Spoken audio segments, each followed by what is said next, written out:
بسم اللہ الرحمن الرحیم۔ السلام علیکم۔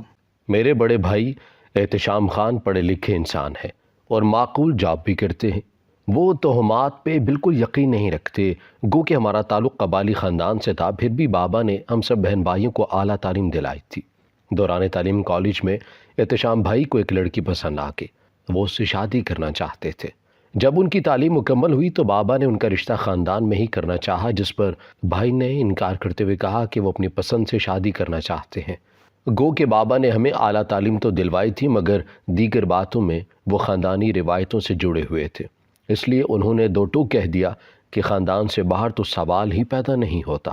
احتشام بھائی بھی بابا کے بیٹے تھے، انہوں نے بھی صاف کہا کہ وہ نبیلہ کے علاوہ کسی سے شادی نہیں کریں گے۔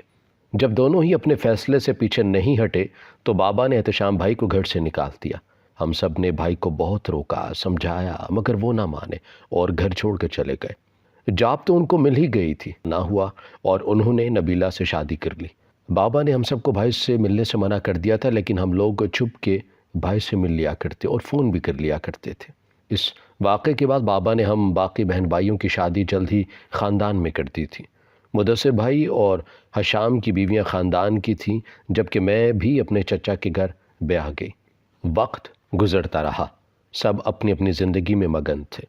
اس دوران احتشام بھائی کے 2 بچے بھی ہو گئے۔ انہوں نے کئی بار ملنے کی کوشش کی مگر بابا نہ مانے۔ تقریباً 6 سال ہو گئے تھے۔ ایک دن بابا کو دل کا دورہ پڑا، انہیں اسپتال لے جایا گیا۔ بابا 2 دن اسپتال میں رہے، مگر شاید انہیں اندازہ ہو گیا تھا کہ وہ اب نہیں بچیں گے۔ انہوں نے احتشام بھائی کو بلوایا، بھائی فوراً ہی آ گئے اور بابا کے پاؤں پکڑ کے رونے لگے کہ انہوں نے بابا کا دل دکھایا تھا۔ بھائی بابا سے بہت محبت کرتے تھے اور بابا بھی، مگر انا دونوں کے اندر تھی، اس لیے یہ دوریاں دونوں نے سہیں۔ پھر بھائی دن رات بابا کے پاس رہے۔ انہوں نے بھابھی اور بچوں سے بابا کو ملوایا۔ بابا بچوں کو دیکھ کر خوش ہو گئے۔ یہ بابا کی پہلی خوشی تھی جسے انہوں نے آخری خوشی کے طور پر منایا۔ تیسرے دن ہی بابا کو دوسرا دورہ پڑا جو جان لیوا ثابت ہوا اور بابا ہم سب کو چھوڑ کر خالق کے حقیقی سے جا ملے۔ بابا نے بھائی کو معاف کر دیا تھا، اس لیے بابا کے بعد اماں اور ہم سب بھائی کو واپس گھر لے آئے۔ گھر میں اب خوب رونق ہو گئی تھی۔ بھائی کی نبیلہ بھابھی سے محبت کا اندازہ تو ہمیں اب ہوا تھا۔ 6 سال بعد بھی ان کا انداز بھائی سے نئے نویلے جوڑے والا تھا۔ وہی والہانہ انداز، خود سے بڑھ کر خیال رکھنا۔ بھائی کا تو بس نہیں چلتا کہ وہ نوکری چھوڑ کر بھابھی کے ساتھ ہی بیٹھ جاتے۔ دوسری طرف نبیلہ بھابھی بھی بھائی کا سایہ بنی رہتی۔ ہم لوگ ان کی محبت پر رشک کیا کرتے تھے۔ وہ دونوں یکجان 2 قالب تھے۔ میں اکثر کہتی، بھائی نظر اتار لیا کریں، اور وہ دونوں ہنس کر ٹال جاتے۔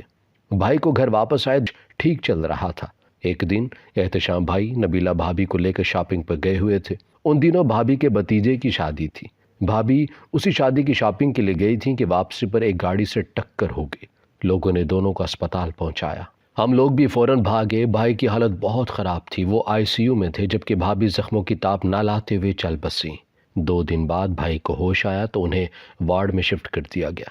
ڈاکٹرز نے کہا تھا کہ ان کی حالت اب بھی خطرے میں ہے، ذرا خیال رکھیے گا اور ان سے کوئی ایسی ویسی بات نہ کریں جس سے ان کو صدمہ پہنچے۔ بھائی نے ہوش میں آتے ہی سب سے پہلے بھابھی کا پوچھا، بیٹا وہ بھی زخمی ہے، ڈاکٹر نے اسے چلنے پھرنے سے منع کیا ہے۔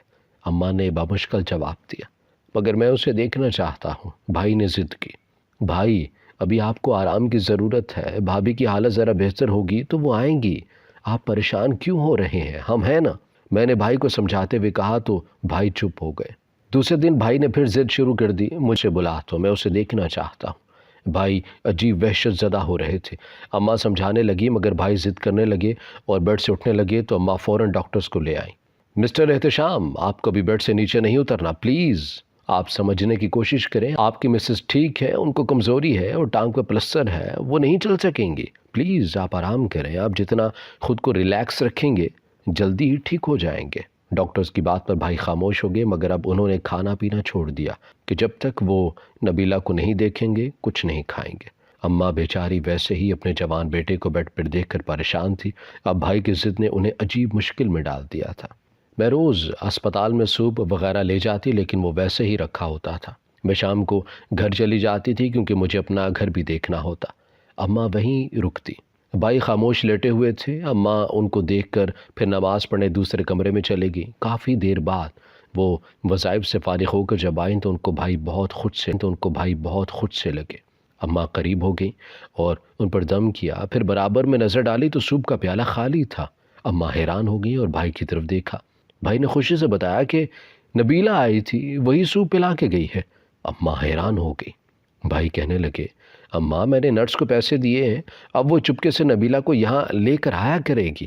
اماں رونے لگی اور بھائی کے بالوں میں ہاتھ پھیرنے لگی۔ بچے وہ بھی بیمار ہے، نہ پریشان کر اسے۔ بھائی خاموش ہو گئے۔ رات گزر گئی۔ صبح ہوئی تو اماں نے گرم دودھ کے ساتھ سلائس بھائی کو کھلانے چاہے تو بھائی نے اماں کا ہاتھ پکڑ لیا اور کہنے لگے، اماں آپ پریشان نہ ہو، نبیلہ کھلا دے گی۔ مگر وہ کیسے آئے گی؟ ڈاکٹر نے منع کیا ہے۔ اماں مجھے معاف کر دیں، میں نے آپ کی محبت پہ کسی اور کو ترجیح دی، مگر اماں مجھ سے اس کے بغیر رہا نہیں جاتا۔ بھائی عجیب بے خودی کے عالم میں بولے جا رہے تھے۔ بیٹا تو کیوں ایسی بات کر رہا ہے؟ اماں چپ۔ بھائی کی صحت کافی سنبھل گئی۔ ڈاکٹر خوش تھے۔ ہم سب بھی مطمئن ہو گئے تھے کہ اب وہ جلدی ٹھیک ہو جائیں گے۔ اس روز میں اماں کے ساتھ اسپتال کے لان میں آ گئے۔ میں نوٹ کر رہی تھی کہ اماں بہت خاموش تھیں، حالانکہ اب تو بھائی کافی بہتر لگ رہے تھے اور ڈاکٹرز نے بھی کہا تھا یہ اس طرح تعاون کرتے رہے تو جلدی ٹھیک ہو جائیں گے۔ اماں کیا بات ہے؟ آپ کیوں خاموش ہیں؟ اماں نے ایک ٹھنڈی سانس لی اور کہا، تمہیں یقین نہیں آئے گا۔ نہیں اماں، آپ کیسی باتیں کر رہی ہیں؟ آپ کی بات پہ تو آنکھ بند کر کے یقین کروں گی۔ میں نے اماں کا ہاتھ چھوا اور ان کو اپنے سے قریب کیا۔ اماں بتانے لگی، سمن تمہیں تو پتا ہے کہ وہ نبیلہ کو کتنا چاہتا ہے۔ اسے دیکھ کے بغیر اس کو چین ہی نہیں پڑتا، نہ کھاتا ہے نہ پیتا تھا۔ مگر اماں اب تو کھا لیتے ہیں آپ کے ہاتھ سے۔ میں نے اماں کی بات کاٹی۔ نہیں، میرے ہاتھ سے نہیں، نبیلہ کے ہاتھ سے کھاتا ہے، اماں نے جواب دیا۔ کیا؟ میں چلائی۔ مگر اماں بھابھی تو… میں نے بات ادھوری چھوڑ دی۔ تمہیں کیوں حیرت ہو رہی ہے؟ جب میں اسے کھلانے کی کوشش کرتی ہوں تو کہتا ہے، اماں آپ نماز پڑھنے جائیں، اور میں جب نماز پڑھ کر آتی ہوں تو برتن خالی ہوتے ہیں اور میرے پوچھنے پر کہتا ہے نبیلہ نے کھلا دیا۔ میری حیرانی بڑھتی جا رہی تھی اور میں پریشان بھی کہ کہیں اس کے دماغ پہ اثر تو نہیں ہو گیا۔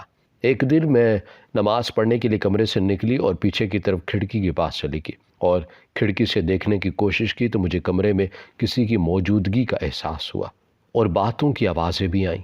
احتشام کسی سے بات کر رہا تھا اور وہ جو بھی تھی سوپ پلا رہی تھی۔ سوپ ختم کرنے کے بعد احتشام کو اس نے بیڈ پہ لٹایا اور کمرے سے نکل گئی۔ میں تیزی سے دروازے کی طرف گئی کہ دیکھوں کون ہے، مگر کوئی بھی نظر نہیں آیا۔ پھر اس دن سے میں روزانہ کھڑکی سے دیکھتی ہوں مگر کچھ نظر نہیں آتا، مگر احتشام باتیں کرتا ہے اور سوپ وغیرہ بھی پی رہا ہوتا ہے۔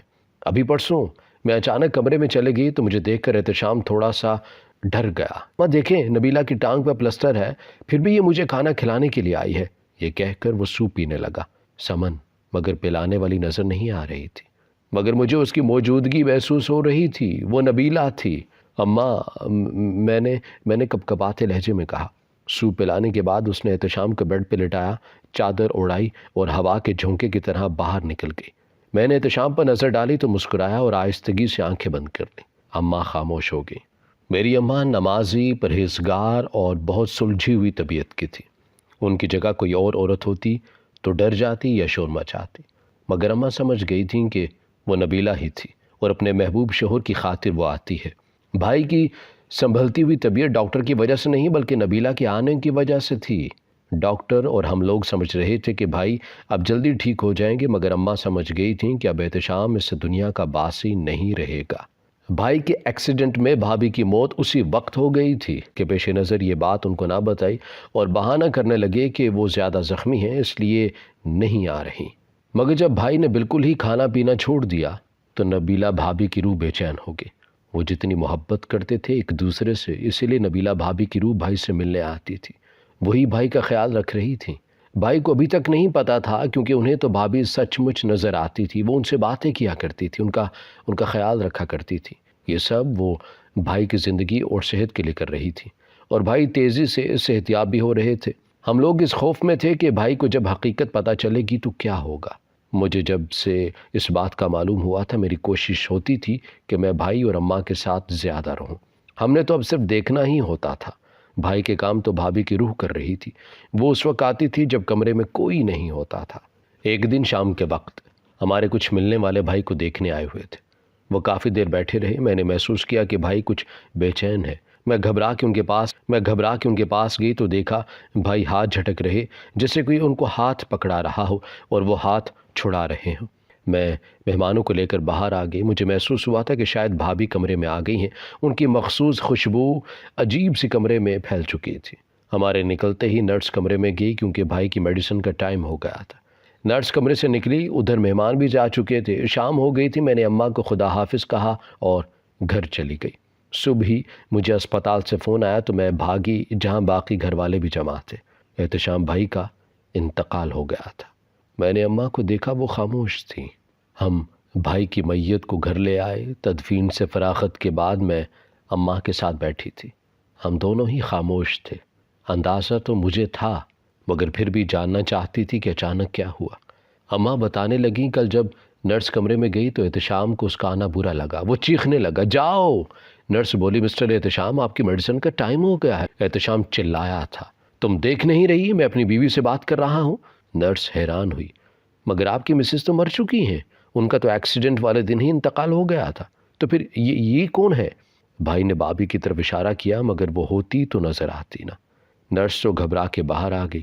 میں اندر جانے لگی تو مجھے احتشام کی آواز آئی، تم نے ایسا کیوں کیا نبیلہ؟ وہ رو رہا تھا۔ تم جانتی ہو میں تمہارے بغیر نہیں رہ سکتا۔ میں ساکت کھڑی سب دیکھ اور سن رہی تھی، مگر میں اپنے بیٹے کے لیے کچھ نہیں کر پا رہی تھی۔ اماں جو مسلسل ضبط کیے ہوئے تھیں بالآخر رو پڑی تھیں۔ میں نے اماں کو اپنی باہوں میں لے لیا۔ میں چاہتی تھی کہ وہ اپنا دل ہلکا کر لیں۔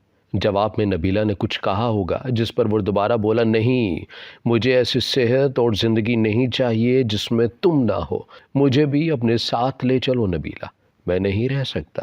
اور نبیلہ جو خود بھی تو یقیناً بے چین ہی ہوگی احتشام کے بغیر، جب ہی تو اسپتال میں ہی موجود تھی۔ وہ کیسے اپنے محبوب شوہر کی بات ٹال دیتی؟ بالآخر اسے وہ اپنے ساتھ لے ہی گئی۔ بالآخر اسے وہ اپنے ساتھ لے ہی گئی۔ وہ اپنے ساتھ لے ہی گئی۔